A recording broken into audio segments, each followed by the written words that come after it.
Hai Safety Seekers, kembali lagi dengan saya Aulia. Kali ini saya akan mengidentifikasi bahaya dan risiko, penilaian, serta pengendalian risiko yang terdapat di dalam dapur.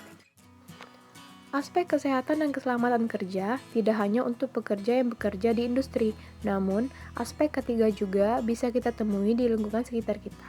Contoh yang tidak bisa kita lepas yaitu pada aktivitas di dalam dapur. Terdapat berbagai macam sumber bahaya pada aktivitas di dalam dapur. Lalu, bagaimana cara kita mengendalikan bahaya yang terdapat di dalam dapur? Sebelumnya kita harus tahu dulu nih apa sih perbedaan hazard dan risiko. Hazard adalah sumber bahaya potensial yang dapat menyebabkan kerusakan atau HAM. Sedangkan risiko adalah ukuran kemungkinan kerugian yang akan timbul dari sumber bahaya atau hazard tertentu yang terjadi.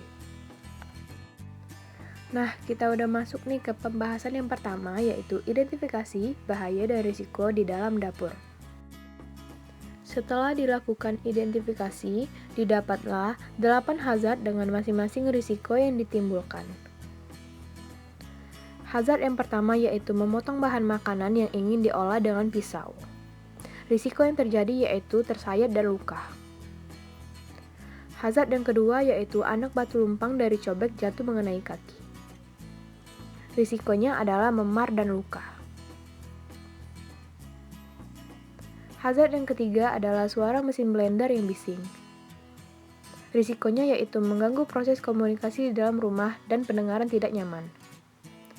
Hazard yang keempat yaitu suhu ruangan menjadi panas ketika sedang memasak.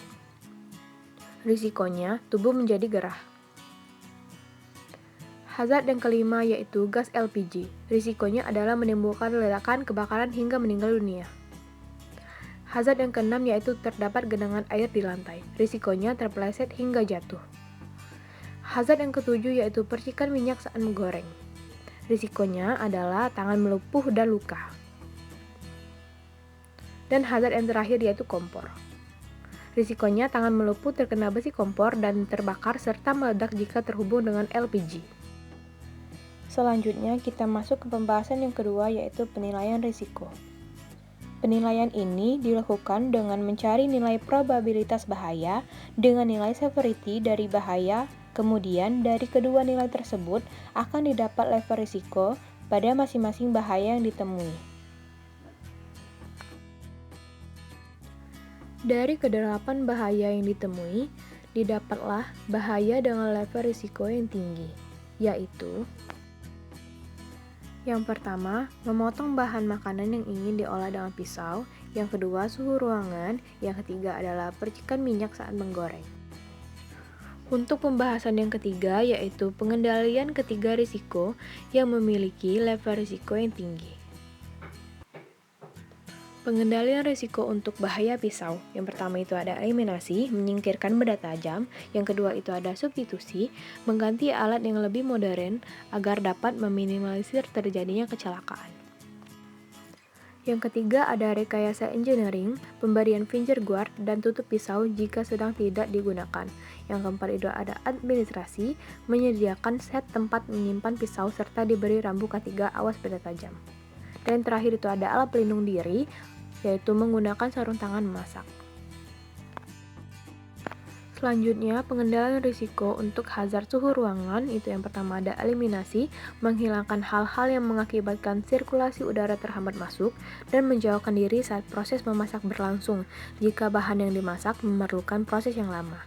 Dan substitusi, pengendalian ini tidak dapat dilakukan karena tidak ada yang perlu diganti pada ruangan.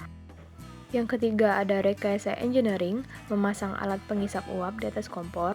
Yang keempat ada administrasi, menerapkan prinsip 5R yang menitik beratkan pada aspek ringkas dan rapi, serta yang kelima ada alat pelindung diri. Dalam hal ini APD tidak diperlukan. Kemudian pengendalian risiko yang terakhir yaitu percikan minyak. Yang pertama ada eliminasi, menghindari proses memasak yang menggunakan teknik menggoreng. Substitusi, tidak menggunakan bahan makanan yang berair dan memastikan bahan makanan kering sebelum digoreng, mengganti bahan minyak dengan margarin atau mentega. Yang ketiga, rekayasa engineering menggunakan alat yang bernama air fryer atau alat memasak tanpa menggunakan minyak goreng. Yang keempat itu ada administrasi, mempelajari resep makanan yang akan digoreng atau dimasak dengan baik. Serta yang terakhir yaitu alat pelindung diri menggunakan celemek dan sarung tangan untuk menggoreng jika diperlukan. Tetap utamakan keselamatan dan kesehatan kerja dimanapun dan kapanpun kita berada. Salam safety seekers, sampai jumpa!